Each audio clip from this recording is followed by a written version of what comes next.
This video will show you how to create and prepare existing geospatial data for the zoning districts you will upload in the National Zoning Atlas editor. Usually, a team's geospatial analysts will be in charge of this task. The information discussed in this video corresponds to Section 5B of the How to Make a Zoning Atlas Guide. This tutorial uses QGIS to demonstrate these steps. If you are using ArcGIS, please refer to the guide for alternate instructions. Once you have imported the boundaries for your jurisdictions in the editor, as outlined in Section 5A, you will need to find and adjust the boundaries for its zoning districts. Typically, these will be produced and maintained by the jurisdiction, and you will be able to find them on the jurisdiction's website. Before you begin, be sure to save the original, unaltered copy of the geospatial file for the zoning districts you're working on in the editor. This step is important for us to track changes to zoning district boundaries over time. Now, we can begin by setting the coordinate system. Though the editor only accepts imports of data in WGS 84 coordinate system, it is generally easiest to work in a projected coordinate system like state plane. If you are working on an entire state, you should use the westernmost or southernmost state plane zone and use the NAD 83 variant for all of your files. If you are just working on a portion of your state, you can use a different state plane system if you prefer. To do this, recreate the following steps. First, create a new project in QGIS. Then, drag and drop the zoning district file, Tiger file, and any jurisdiction boundary files you might be using to import them into QGIS. To set your project's coordinate system, click the Project menu in the QGIS menu bar, then select Properties. In the Properties window, select the CRS tab. Search for and then select your coordinate system. Be sure to choose the result corresponding to NAD 83 and FTUS. If there are multiple seemingly identical results, choose the lowest EPSG code. Click OK. To help you align your layers, we recommend using a Basemap that depicts streets. Our favorite is called OpenStreetMap Basemap. To add a Basemap, navigate to Plugins, select Manage and Install Plugins, then search for Quick Map Services and press Install. This will add these three buttons to the toolbar, of which you will want to select Quick Map Services.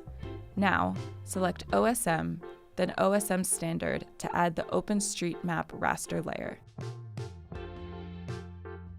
Finally, you will want to make your zoning district layer transparent so you can see the Basemap.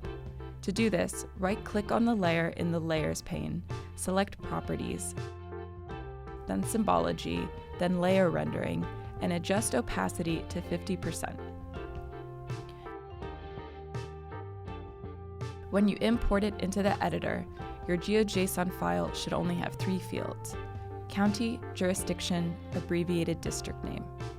To make sure that this is the case, you will need to look at the attribute table, which includes all of the fields your geospatial data spans. To do this, right-click the layer you are looking at and click Open Attribute Table. This will list all polygons as rows and all attributes as columns. In our example Andover jurisdiction, you'll notice that the attribute table has fields for jurisdiction and abbreviated district name, but they are called town name and zone. In addition, this table lacks the county field and includes a number of additional fields extraneous to our analysis. Let's now walk through the techniques you'll need to get this attribute table ready to go. First, to create a field, click Field Calculator. Then enter the correct field name and type. For Andover, Connecticut, we can use this procedure to add the county field like so.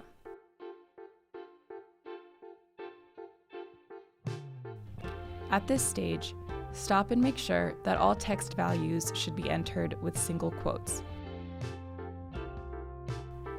Next, to rename fields that already exist, you can create a new field with the correct name as we just showed, but this time, for expression, you will input the original name of the column you are copying without quotes.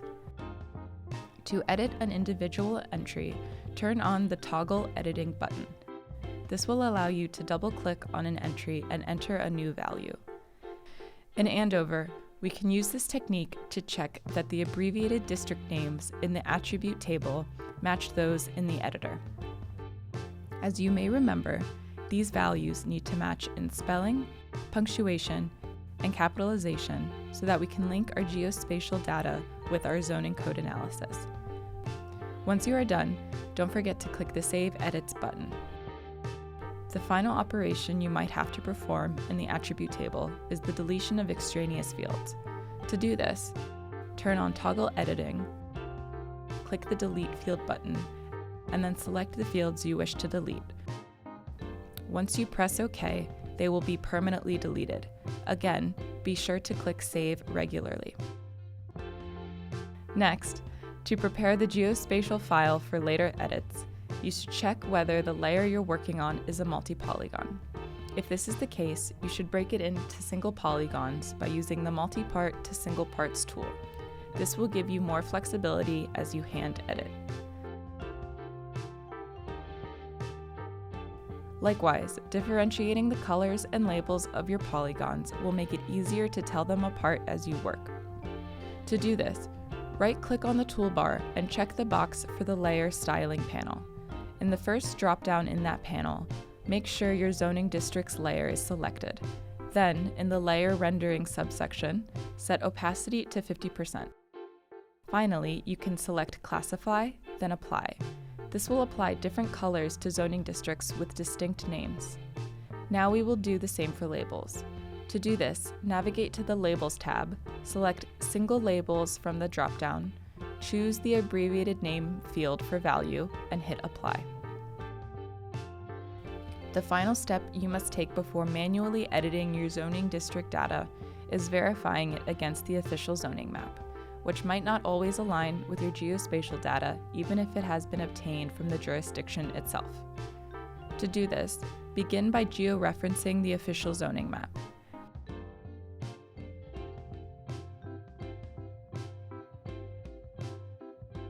Now you will perform a visual check for discrepancies between the georeferenced official zoning map and the geospatial files you have been working with.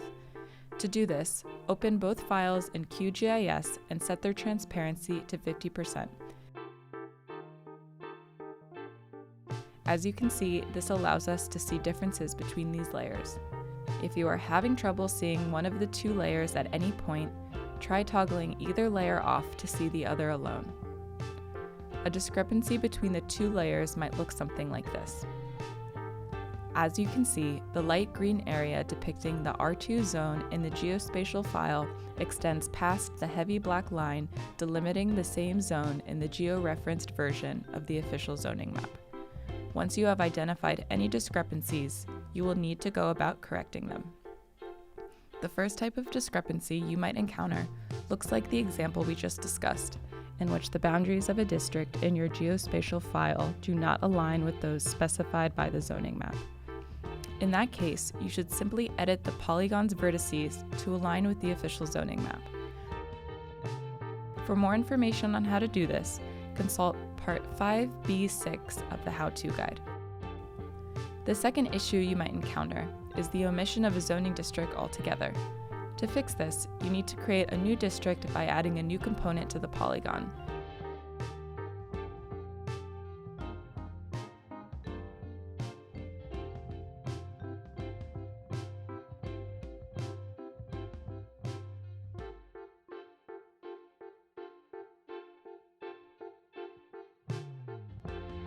Whatever kind of issue you are fixing, when you make edits, make sure to check that the new boundaries you have created snap to the existing ones using the topological editing tool. That's it. Thanks for joining this tutorial for the National Zoning Atlas.